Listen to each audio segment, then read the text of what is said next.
Guys, अगर आप block deck hold कर रहे हो या बी डेक को क्लोजली फॉलो कर रहे हो तो अभी एक बहुत बड़ा अपडेट आया है जो मार्केट को कम्प्लीटली चेंज कर सकता है। कुछ ही घंटे पहले बीटमार्ट एक्सचेंज ने ऑफिशियली अनाउंस कर दिया है कि वो ब्लॉक डेक यानी बी डेक को लिस्ट करने वाला है।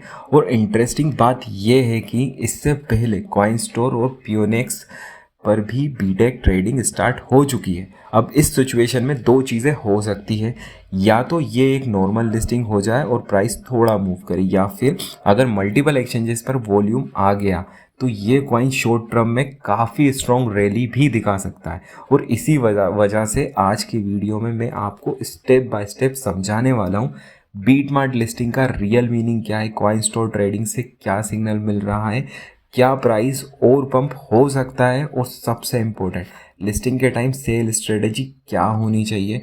वीडियो को एंड तक ज़रूर देखना क्योंकि मैं आपको पैनिक सेलिंग और फोमो बाइंग से बचने की स्ट्रेटजी भी बताऊंगा हमेशा की तरह। जैसा मैंने आपको इससे पहले वाले कई वीडियो में कहा था, कई यूज़र्स ने पियोनेक्स कॉइन स्टोर पर क्या किया है कि उन्होंने ना पैनिक सेलिंग कर दी। जैसे ही लिस्टिंग हुई उन्होंने तुरंत जो प्राइस था उस पर सेल कर दिया और उन्होंने अच्छा खासा लॉस बुक किया।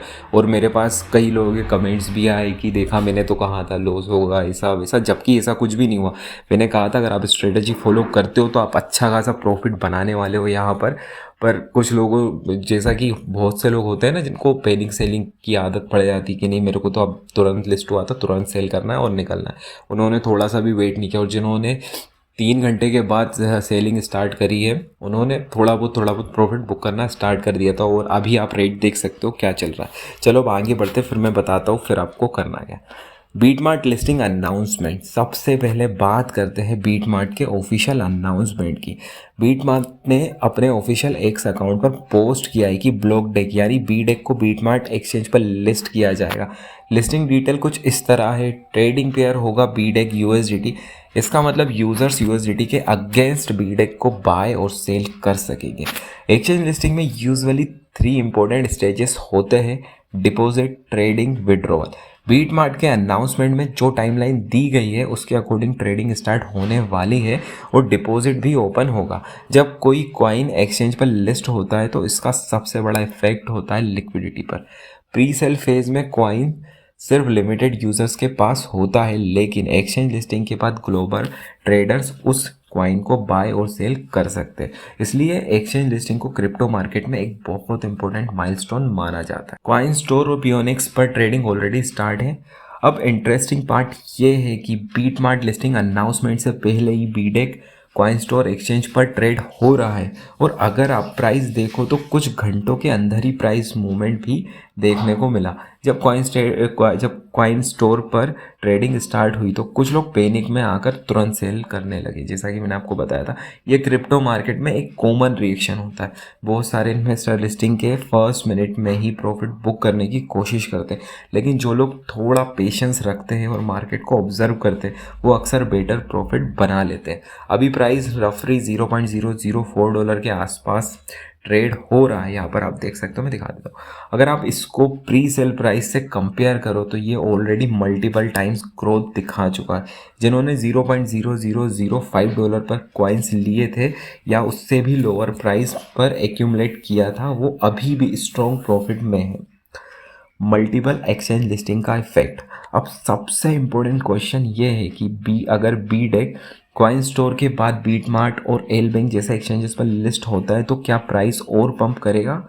नॉर्मली जब कॉइन मल्टीपल एक्सचेंजेस पर लिस्ट होता है तो 3 चीज़ें होती है। पहली चीज़ होती है एक्सपोजर इंक्रीज। हर एक्सचेंज का अपना यूज़र बेस होता है। जब कॉइन नए एक्सचेंज पर लिस्ट होता है तो नए ट्रेडर उस कॉइन को डिस्कवर करते हैं। दूसरी चीज़ होती है लिक्विडिटी इंक्रीज।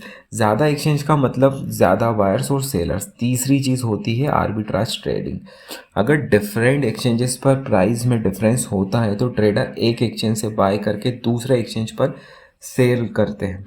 ये एक्टिविटी प्राइस मूवमेंट को और फास्ट बना देती है। इसलिए थ्योरेटिकली मल्टीपल लिस्टिंग प्राइस को सपोर्ट कर सकती है, लेकिन इसका मतलब ये नहीं है कि प्राइस हमेशा सिर्फ ऊपर ही जाएगा। मार्केट सेंटिमेंट और डिमांड भी उतनी ही इम्पोर्टेंट होती है। Realistic price scenarios. अब थोड़ा रियलिस्टिक प्राइस सिनारियोस डिस्कस करते हैं। अगर बीडेक पर ट्रेडिंग वॉल्यूम एवरेज रहा तो प्राइस स्टेबल रेंज में ट्रेड करेगा। अगर डिमांड स्ट्रॉन्ग रही और बायर्स ज़्यादा आए तो शॉर्ट टर्म पंप पॉसिबल है। एग्जाम्पल के लिए अगर स्ट्रॉन्ग हाई बिल्ड हो जाता है तो प्राइस शॉर्ट टर्म में $0.006 से $0.01 रेंज तक मूव कर सकता है। लेकिन अगर प्रॉफिट बुकिंग हेवी हो जाती है तो प्राइस कंसोलिडेशन भी हो सकता है। क्रिप्टो मार्केट में प्राइस प्रिडिक्शन एग्जैक्ट करना ऑलमोस्ट इम्पॉसिबल होता है, इसलिए स्मार्ट इन्वेस्टर्स हमेशा सिनारियोस के बेसिस पर प्लानिंग करते हैं। पैनिक सेलिंग और फोमो का प्रॉब्लम। अब मैं एक इम्पोर्टेंट साइकोलॉजिकल पॉइंट डिस्कस करना चाहता हूँ। लिस्टिंग के टाइम मार्केट में दो इमोशंस डोमिनेट करते हैं, फेयर और ग्रीड। फेयर की वजह से लोग पैनिक सेलिंग करते हैं और ग्रीड की वजह से लोग फोमो बाइंग करते हैं। दोनों सिचुएशंस में डिसीजन इमोशनल होता है और इमोशनल डिसीजन ट्रेडिंग में यूजुअली लॉस का रीज़न बन जाता है। जो ट्रेडर्स पेशेंस रखते हैं और मार्केट स्ट्रक्चर को ऑब्जर्व करते हैं वो बेटर डिसीजन ले पाते हैं। इसलिए लिस्टिंग के टाइम सबसे इम्पोर्टेंट चीज़ होती है डिसिप्लिन। Smart cell strategy. अब बात करते हैं एक सिंपल और प्रैक्टिकल सेल स्ट्रेटजी की। सबसे पहले मार्केट ओपन होते ही पैनिक सेलिंग अवॉइड करो, जैसे कि अभी कुछ लोगों ने किया था पियोनिक्स और कॉइन स्टोर के टाइम, जबकि मैं हर वीडियो में बताते हुए आ रहा था कि कॉइन लिस्ट होने के टाइम आपको पैनिक सेलिंग नहीं करनी है, ठीक है। लिस्टिंग के फर्स्ट मिनट में वॉलेटिलिटी बहुत हाई होती है। बेटर अप्रोच होता है मार्केट को थोड़ा ऑब्जर्व करना। अगर स्ट्रॉन्ग बाइंग प्रेशर दिख रहा है तो प्राइस स्पाइक का वेट किया जा सकता है। कुछ trader partial profit booking strategy use करते हैं, मतलब एक पोर्शन सेल करते हैं और बाकी कॉइन्स होल्ड करते हैं। इस स्ट्रेटजी का एडवांटेज ये होता है कि रिस्क भी मैनेज होता है और पोटेंशियल प्रॉफिट भी मिस नहीं होता। Long term potential.